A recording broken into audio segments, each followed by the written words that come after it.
రేపు రానున్న సార్వత్రిక ఎన్నికల్లో అధికార పక్షం ప్రతిపక్షం మధ్య పోటీ నెలకొంది. మరోపక్క పాలకపక్షం సంక్షేమ పథకాలు అభివృద్ధి ధ్యేయంగా రేపు జనాల్లోకి తీసుకెళ్లనుంది. మరోపక్క ప్రతిపక్షం జనసేన బీజేపీ కూటమి జనాలకు వెళ్ళడానికి ప్రయత్నం చేసే దిశగా వెళ్ళనుంది. అయితే ఈ రెండు పార్టీలకు సంబంధించి ఏలూరు ప్రజలు ఏ పార్టీకి పట్టం కట్టబోతున్నారో వాళ్ళని అడిగే తెలుసుకునే ప్రయత్నం అయితే చేద్దాం. ఏమో చెప్పండి, ఈ గవర్నమెంట్లో మీరు ఏ రకంగా లబ్ధి పొందారు? అందరికీ ముఖ్యమైనది ఏంటంటే జీవితంలో ప్రాణం అండి. ఆ ప్రాణంతో ఇప్పుడు మా కుటుంబం కానీ మేము కానీ ఉన్నామంటే అది కేవలం జగన్ గారి వల్లే. 2 సంవత్సరాల క్రితం వచ్చినటువంటి కరోనా సెకండ్ వేవ్లో మా కుటుంబంలో ప్రతి ఒక్కరికి కూడా కరోనా వచ్చింది. మా నాన్నగారికి అయితే చాలా చావు బతుకుల వరకు వెళ్ళిపోయారు. ఆశ్రమ హాస్పిటల్లో ఏమో మా నాన్నగారికి కోవిడ్ ట్రీట్మెంట్ జరిగిందండి. దగ్గర 2 లక్షల వరకు కూడా ఫ్రీగా చేశారు. అదే వేరే పరిస్థితుల్లో మేము కనుక ఉండుంటే కార్పొరేటర్ హాస్పిటల్లో వాటిల్లోకి మేము వెళ్ళి అంత మేము డబ్బులు కూడా మేము పెట్టుకోలేము, మంచి ప్రాణాలు కూడా మేము కాపాడుకోలేము. కానీ కేవలం జగన్ గారి దయ వల్లే మా అమ్మగారే కావచ్చు, మా నాన్నగారే కావచ్చు, అందరూ కూడా ప్రాణాలతోటి ఇప్పుడు ఉన్నాము. ఆరోగ్యశ్రీ మాకు చాలా ఉపయోగపడింది. అలాగే మా అమ్మగారి కంటి ఆపరేషన్కి కూడా ఆరోగ్యశ్రీ చాలా ఉపయోగమైందండి.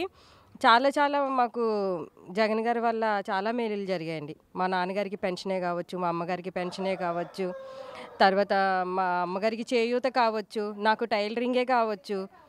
దగ్గర మా జగన్ గారు వచ్చిన కాడి నుంచి మా ఒక కుటుంబమే కేవలం 3 లక్షల వరకు మేము లబ్ధి పొందామండి, ఆరోగ్యశ్రీ కాకుండా. అంటే రేపు రానున్న ఎలక్షన్లో మళ్ళీ జగన్ గారు గెలుస్తారని మీరు అనుకుంటున్నారా? ఖచ్చితంగా గెలుస్తారండి. ఇప్పుడు ఎవరో మేము వచ్చి ఇవి చేస్తామని చెప్పేసి ఇప్పుడు వచ్చేవాళ్ళు చెప్తున్నారు.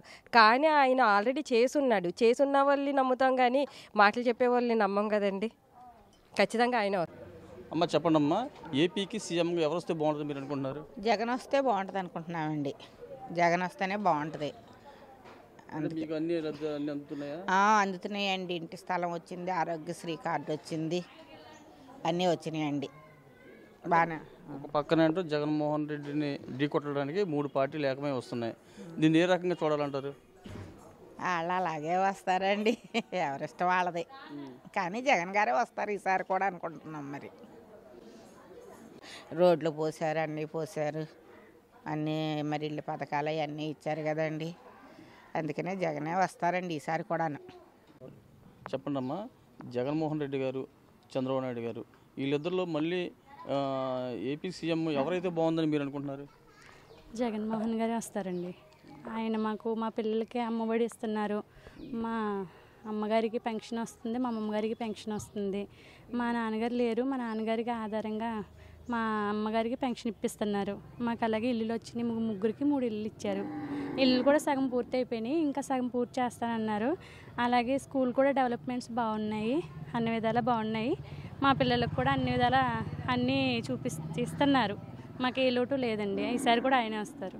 చంద్రబాబు నాయుడు గారు గెలిస్తే ఉచిత బస్సు మహిళలకి, ఉచిత బస్సు అనే కానీ గ్యాస్ బండ్లు 3 బండ్లు నెలకొచ్చి 3 బండ్లు అని ప్రకటిస్తున్నాడు. దాని గురించి ఏమంటారు మీరు? అదంతా ఏమోనండి, ఇది మేము మాత్రం ఆయనకే వేస్తాం ఓటు, జగన్ గారికే. మా ఓటు మాత్రం జగన్ అన్నకే. చెప్పండి అమ్మా, రేపు రానున్న ఎలక్షన్లో ఏ పార్టీ అధికారంలోకి వస్తే బాగుంటుంది? జగన్ గారు వస్తే బాగుంటుందని అనుకుంటున్నామండి.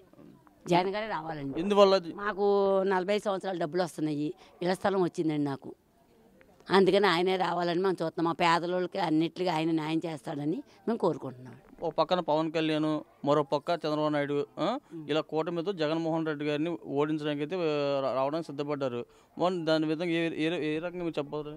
ఏ రకంగా అయినా ఆయనే వస్తారు. మా ఆడవాళ్ళు అందరం కంపల్సరీగా ఆయనకే వేస్తామండి. చాలామంది ఆయనకే నమ్మకంగా వేస్తాం మేము అందరం. మాకు ఆయనే రావాలని కోరుకుంటున్నాం. మేము కూడా అభివృద్ధి చేస్తాము, మంచి మంచి పథకాలు ఇస్తామని చెప్తున్నాం. లేదండి, మేము ఈయనే రావాలి. మాకు చేశారు కాబట్టి ముందు మాకు ఇవన్నీ వచ్చినాయి కాబట్టి మేము ఆయనకే వేసి ఆయనే రావాలని కోరుకుంటున్నాం. అంటే ఏ రకంగా మీరు లబ్ధి పొందారు? నేను 45 సంవత్సరాలు డబ్బులు వస్తున్నాయండి నాకు. ఇళ్ల స్థలం ఇచ్చారండి, డ్వాక్రాకి రుణమాఫీ ఇచ్చారండి మాకు.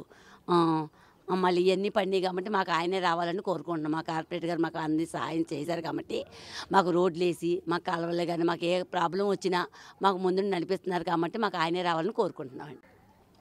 చెప్పమ్మా, రానున్న గవర్నమెంట్లో ఎవరు అధికారంలోకి వస్తే బాగుంటుంది? జగనన్న గారు రావాలని కోరుకుంటున్నామండి. ఎందుకంటే మాకు సదుపాయం అన్నీ బాగా జరుగుతున్నాయి కాబట్టి.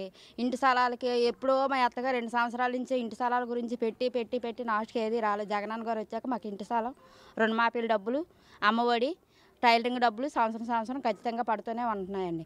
అతనే రావాలని కోరుకుంటున్నాం మనస్ఫూర్తిగానే. అమ్మఒడి ఎన్నిసార్లు పడిందమ్మా? మాకు అమ్మఒడి 2 సంవత్సరాలు పడ్డదండి.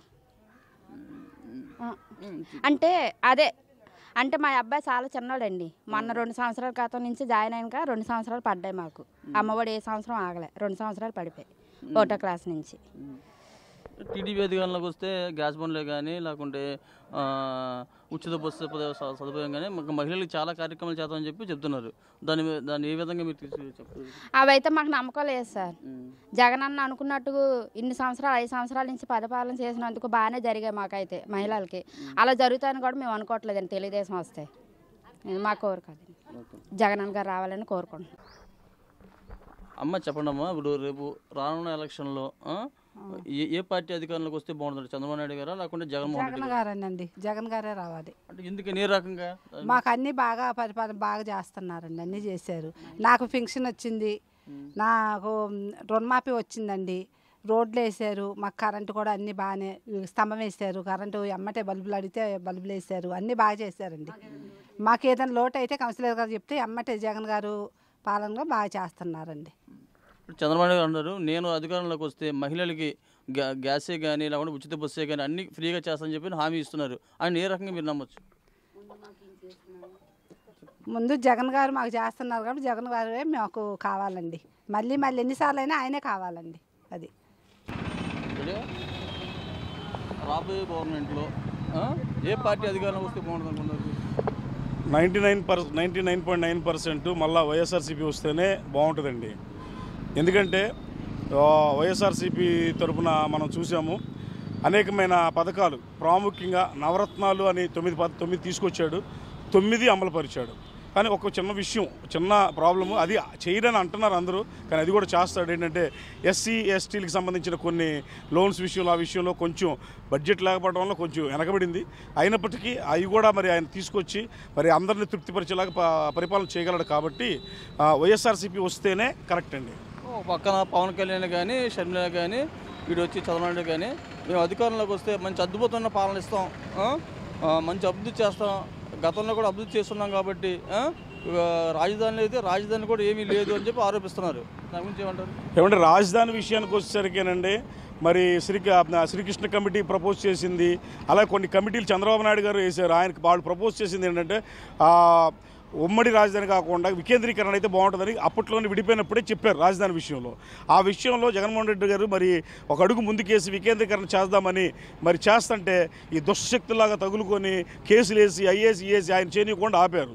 అదే కనుక వికేంద్రీకరణ చేసినట్టయితే మరి రాష్ట్రం అంతా ఆ చివరి నుంచి ఈ చివరి వరకు డెవలప్ అయ్యేది. ఎట్లాగంటే హైకోర్టుకి వెళ్ళాలంటే కర్నూలులో పెట్టేవాడు ట్రాన్స్పోర్టేషన్ డెవలప్ అయ్యేది. ఇక్కడికి వచ్చేసరికి ఫ్లైట్స్ కానీ రోడ్ ట్రాన్స్పోర్ట్ కానీ మొత్తం, ఎందుకంటే ప్రతి ఒక్కళ్ళు రాజధానికి వెళ్ళాలని కోరుకుంటారు కాబట్టి అన్నీ డెవలప్ అవుతాయి, ఇన్ఫ్రాస్ట్రక్చర్ కూడా డెవలప్ అయింది. అది ఆలోచించి ఆయన చేశారు. రాజధాని అమరావతి ఇవ్వన కాదని చెప్పలేదు, కానీ లెజిస్లేటివ్గా అమరావతిని పెట్టారు. అది కూడా రాజధాని. ఉదాహరణకి యూపీని చూసామనుకోండి, ఉత్తరప్రదేశ్ వచ్చేసరికి హైకోర్టు అలహాబాద్లో ఉంటుంది, మరి సెక్రటరేట్ వచ్చేసరికి మనకి లక్నోలో ఉంటుంది. మరి ఎంత అద్భుతమైన పరిపాలన అక్కడ జరుగుతుంది. సో కాబట్టి అట్లాగే చేసి అద్భుతంగా పరిపాలన చేద్దాము, అందరికీ అందుబాటులో ఉందాం. అటు తూర్పులో ఉన్న వాళ్ళకి, ఇటు దక్షిణంలో ఉన్న వాళ్ళకి, తర్వాత ఫ్యాక్షనిజం తీసేసి అన్నీ చక్కగా వాళ్ళకి అవకాశాలు కల్పించాలని చేస్తే ఈ దుశ్శక్తులు అడ్డం వస్తున్నాయి. ఎవరి వల్ల కాదండి. ఎందుకంటే నాకు వచ్చిన కానీ చూస్తున్నాను, అనేక మంది పరిపాలన చేశారు. ఎన్టీ రామారావు గారు సంభా ఓకే, రాజశేఖర రెడ్డి గారు బెస్ట్ పరిపాలన అందించారు. కానీ తండ్రికి మించిన తనయుడని అనిపించుకొని మరి మంచి పరిపాలన చేస్తున్నాడు. అంటే ఎడ్యుకేషన్ పరంగా ఏ రకంగా ఈ గవర్నమెంట్ ఉపయోగపడింది సార్? ఎడ్యుకేషన్ విషయంలో వచ్చేసరికి నెంబర్ 1 సార్. ఎందుకంటే పేద పిల్లలు ఉంటారు, చదువుకోలేని వాళ్ళు, చదివించలేని వాళ్ళు ఉంటారు, చదవలేని వాళ్ళు కూడా బలవంతంగా మిడిల్ డ్రాప్ అయిన వాళ్ళు తీసుకొచ్చి జాయిన్ చేయించారు. అంతేకాకుండా మరి ఆయన ఏం చేశారు, ఈ స్కూల్కి నాడు నేడని పెట్టి స్కూల్స్ అనేది డెవలప్ చేశారు. అంటే ఇప్పుడున్న గవర్నమెంట్ స్కూల్స్ కార్పొరేట్ స్కూల్స్కి మించి ఉన్నాయండి. ఈ రోజుల్లో మనం చూస్తే కార్పొరేట్ స్కూల్స్కి మించి ఉన్నాయి. అంతేకాకుండా మరి సిబిఎస్ఈ బోర్డు తీసుకొచ్చారు. సిబిఎస్ఈ బోర్డులో పిల్లల్ని చదివించాలంటే సంవత్సరానికి ₹1,00,000 కట్టాలండి. మరి కాకుండా సిబిఎస్ఈ బోర్డు తీసుకొచ్చి మరి పిల్లలకి చక్కగా ఇంగ్లీష్ మీడియంలో విద్య అందిస్తూ మరి వాళ్ళకి డిజిటల్ వరల్డ్లో డిజిటలైజేషన్ ఉండాలని ట్యాబ్లు ఇచ్చి పిల్లల్ని ఎంకరేజ్ చేస్తూ ముందుకు తీసుకెళ్తున్నారు సార్. సో ఆ విధంగా మరి ఆయన ఎడ్యుకేషన్ విషయంలో బాగా చేశారు. It is the number 1 work that Jaganmohan Reddy గారు డిడ్ ఇన్ ఆంధ్రప్రదేశ్.